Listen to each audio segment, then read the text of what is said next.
This week we have two brand new coffees all the way from Birmingham on Coffee with GPA.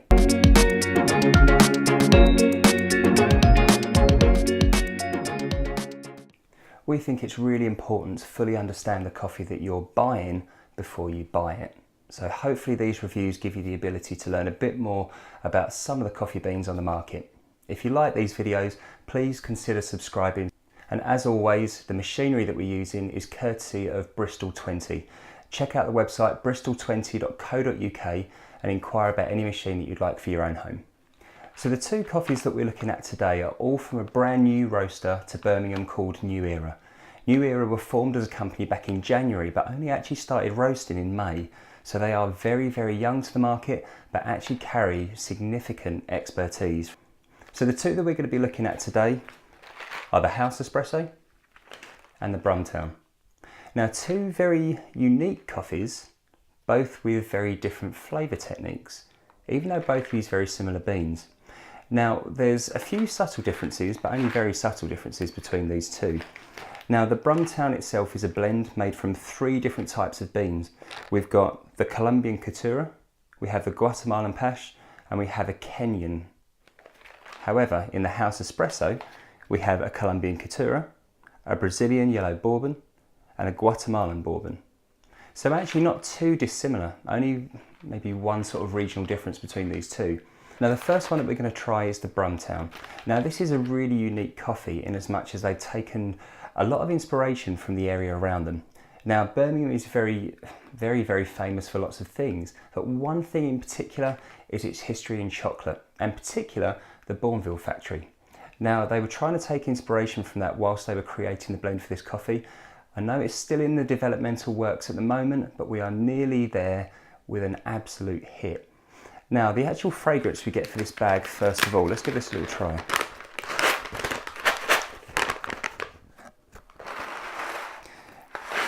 Now it's actually a fairly light to medium roast with fairly small bean size, but you can start to see the differences between the regions in those beans that are actually in that bag. Now the first thing that jumps out about this are probably the two major kind of flavours that you get on the back of the palate, and that's definitely that of chocolate and caramel.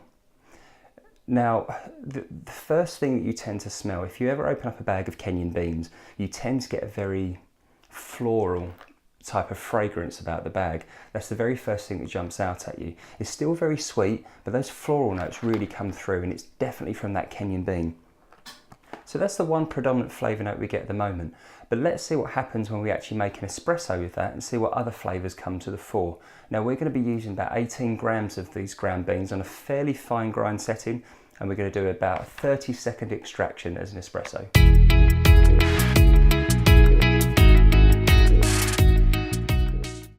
So there we have our first espresso. The colours of this are gorgeous, super dark, with a lovely rich caramel coloured crema on top. Now the good thing about this, you can tell these beans are very fresh because the colours separate so well. That's really important when you're making coffee at home. You don't really want stale beans, as you can usually get those quite easily from your supermarket. We've had lots of experiences in the past where we bought beans assuming they're fresh, but we never really know how long they've actually been there. On the front of the bag, this will actually tell you when it was roasted. So these particular beans were roasted on the 21st of September. So we are only literally looking at a few weeks old for these.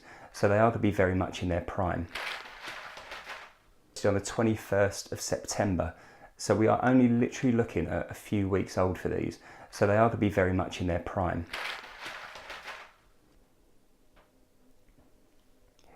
Now for a light to fairly medium roast itself, we probably wouldn't expect it to smell this dark, but actually it's a very inviting fragrance that you get from this.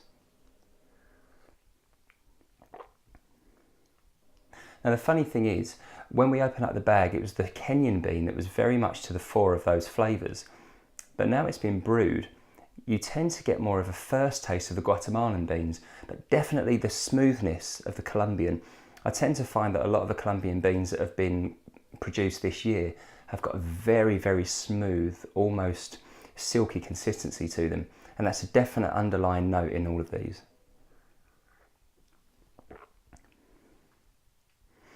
That's a really enjoyable type of coffee. Now, normally I tend to prefer single origin coffees, or certainly the specialty coffees from places like Rwanda or Ethiopia. But this is a really enjoyable one that you get a lot from at home. Now, I can imagine that this would work particularly well with a milky drink such as a flat white or a cappuccino, because you've got the body of it that will give you a lot of kick and a lot of pronounced flavour notes, but it would still be very subtle if you had it with a lot of milk. And that's another really great quality of the bean you want to use in your home environment. And actually, as it starts to cool, the sweetness just intensifies, and those beans together actually create a really well-rounded cup of coffee. I think you'll really enjoy using this one. So that was the Brum Town. Let's now see what the House Espresso has to offer.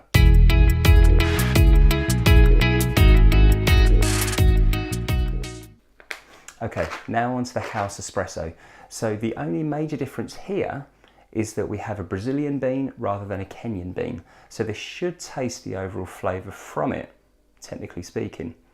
Now, the Brazilian bean used in this particular coffee is registered as fair trade and organic, and it was grown from female coffee producers. So this is actually a really hot topic at the moment, with a lot of women being celebrated in coffee. So actually, if you really like that part of it, then this really is going to be a great coffee for you. Certainly the ethics and the story behind the company are always a big part of what I look for when I'm trying out something a bit different. So let's have a little look to see what we actually get inside the bag.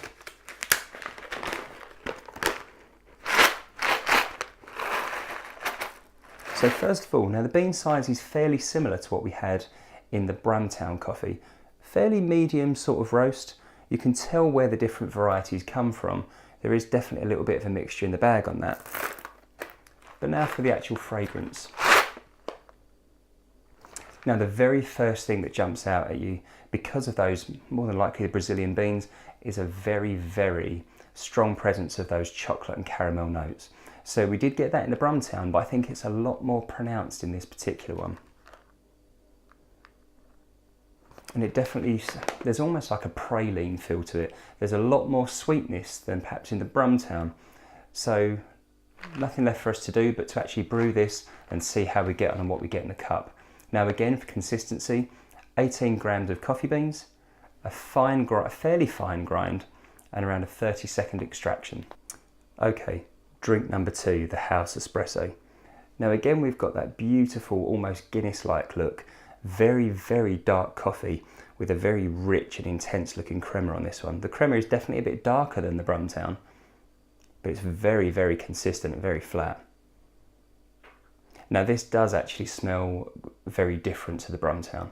The very first note that you get is actually very reminiscent of something I tried recently. So we went to Florence on an anniversary holiday recently, and I drank a lot of espressos around all the different cafes that we found as we went around the whole of the city. And there's something very particular about Italian espresso where it smells very punchy, very bold. Espresso there is an experience in itself. Now this actually reminds me a lot of that, and I think that's kudos to New Era. That is an experience that you never want to forget. Almost very citrus fruity as well. There's a lovely little note on the back of the nose.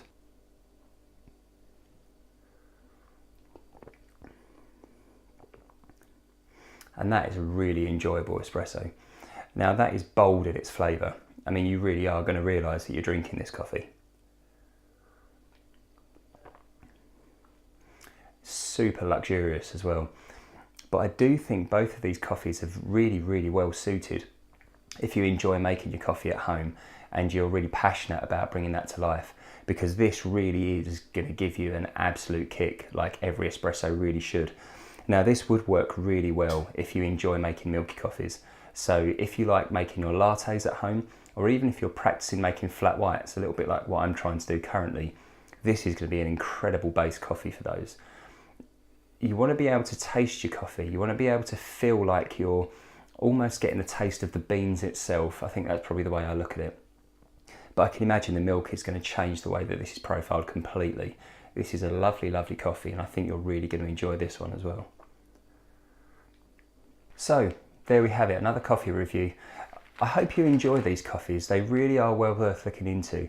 Now, if you want any more information or if you want to purchase any of these, please drop me an email now on grant@coffeewithgpa.com.